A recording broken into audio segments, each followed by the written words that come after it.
Dévotion journalière 2020, du 26 décembre. Église la foi apostolique. Lecture biblique, Nombres chapitre 13, versets 1 à 33. Mais les hommes qui y étaient allés avec lui dirent, nous ne pouvons pas monter contre ce peuple, car il est plus fort que nous. Nombres chapitre 13, verset 31. Le 14 avril 1912, un gigantesque navire océanique a traversé l'Atlantique Nord à toute vitesse, lors de son voyage inaugural depuis l'Angleterre, en direction de New York. Puis l'impensable s'est produit.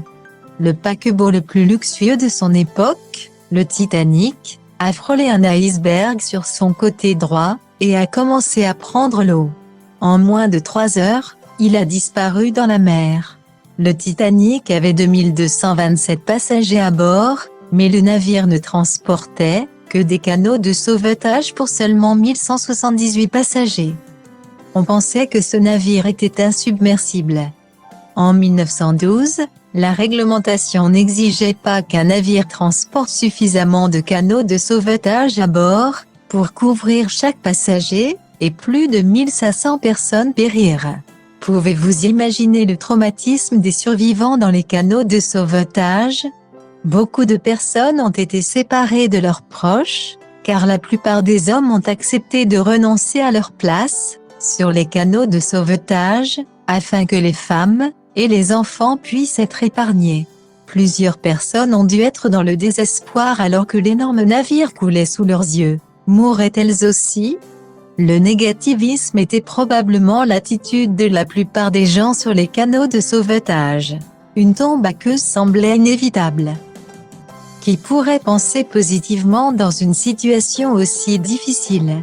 À bord du Titanic, se trouvait une millionnaire d'un bel éclat de Denver, au Colorado, nommée Margaret Tobin Brown. Elle a pris en charge l'embarcation de sauvetage, dans laquelle elle se trouvait, et a transformé l'attitude négative, en espoir qu'ils s'en sortiront vivants. Elle a déclaré que le canot était insubmersible. Son courage a aidé les gens dans son canot de sauvetage, à prendre courage, et à ne pas abandonner leur espoir de sauvetage. Caleb devait être un homme avec le même courage. 10 des 12 espions avec lesquels il avait été embarqué, semblaient submergés par ce qui les attendait. Ils craignaient ce qu'ils avaient vu, et étaient convaincus de ne pas pouvoir conquérir les géants de Canaan. Il semblait inutile de penser à gagner sur les chances. Combien leurs attitudes auraient pu être différentes, s'ils s'étaient seulement rappelé ce que Dieu avait déjà fait pour eux. Les 10 espions ont reconnu que le pays est une terre où coule le lait et le miel, cependant ils ont ajouté le mot « mais ». Ce mot signifie malgré cela, toutefois. Ils ont vu que la terre était une bonne terre, avec tout ce que Dieu avait promis, mais ils ont aussi vu les géants, ce qui a obscurci la vue de ce qu'ils avaient vu de bien. Le mal l'avait emporté sur le bien, du moins ils l'avaient pensé. Ils avaient oublié que Dieu était de leur côté.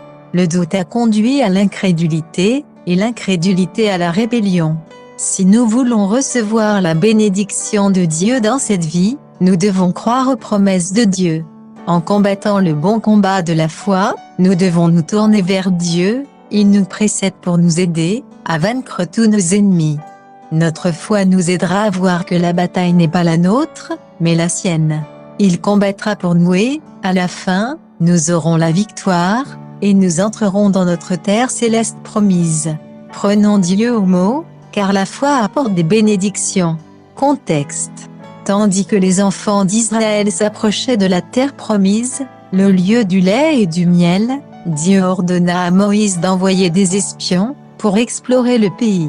Moïse a choisi un homme de chaque tribu pour former une équipe, afin de déterminer à quoi cela ressemblait, et de découvrir si les gens qui y habitaient étaient forts ou faibles, peu ou nombreux.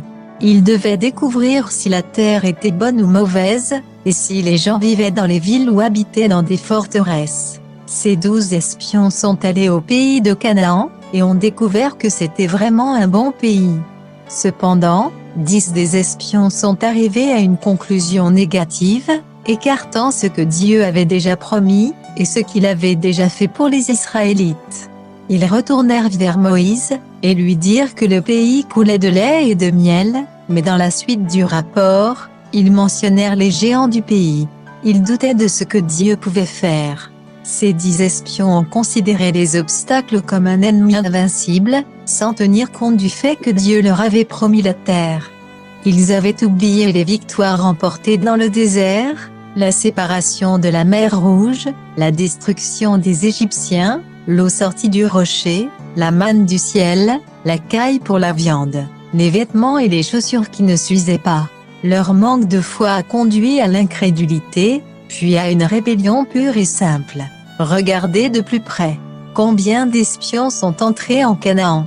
Pourquoi 10 espions ont-ils rapporté un mauvais rapport?